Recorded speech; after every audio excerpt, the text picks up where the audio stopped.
kita akan menyaksikan satu majlis menandatangani projek kabel kar di kawasan Batu Caves ini.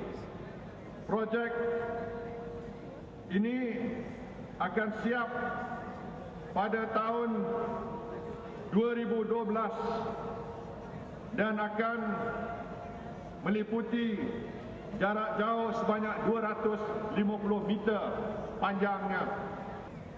Projek ini merupakan kerjasama dengan sebuah syarikat dari India iaitu Damodar dan Conveyor Constructions Private Limited, Kolkata, India.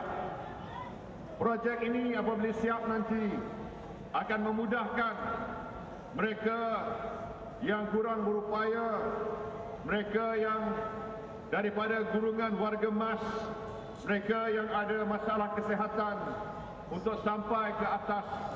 Tak payah dia naik 272 mata tangga nak sampai ke atas, tapi boleh meluncur ke atas naik kabel kar, boleh sampai dengan cepat dan pantas.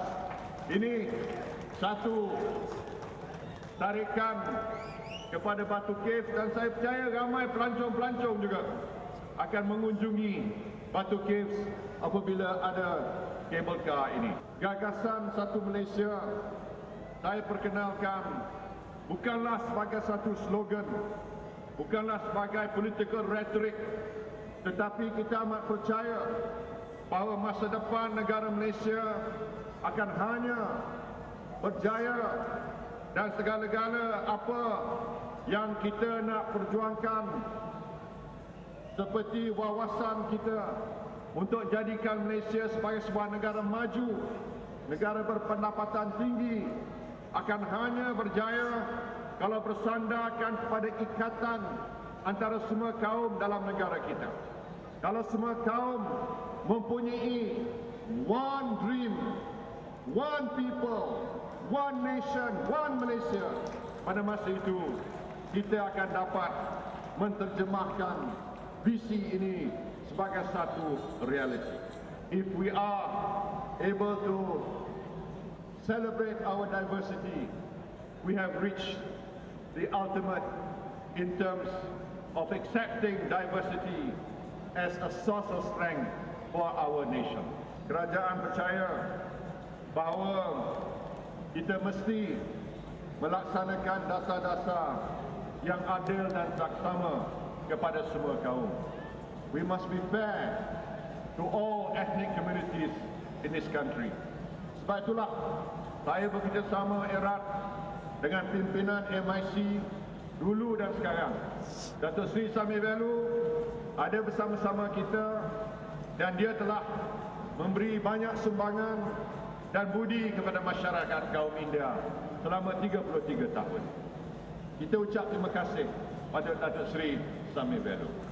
Saya juga ingin mengalu-alukan kepimpinan baru MIC di bawah Datuk Palanivel dan timbalannya Datuk S. Subramaniam dan semua pimpinan MIC. Kita akan bekerjasama di bawah pendekatan yang ini kita akan menyelesaikan banyak masalah kaum India. Saya percaya kesannya telah pun kita nampakkan seperti mana telah disebutkan oleh Datuk Seri Samir Velu tadi, bahawa kita tak tunggu orang turun, orang jumpa kita, tapi kita turun padang jumpa rakyat di bawah program Mesra Rakyat, dan program ini telah beri banyak kejayaan, banyak masalah pendaftaran dari segi IC, dari segi kewarganegaraan, masalah kemahiran, masalah beasiswa, masalah mendapatkan pekerjaan dan berbagai-bagai lagi telah dan sedang diselesaikan melalui jatuhan kuasa ini.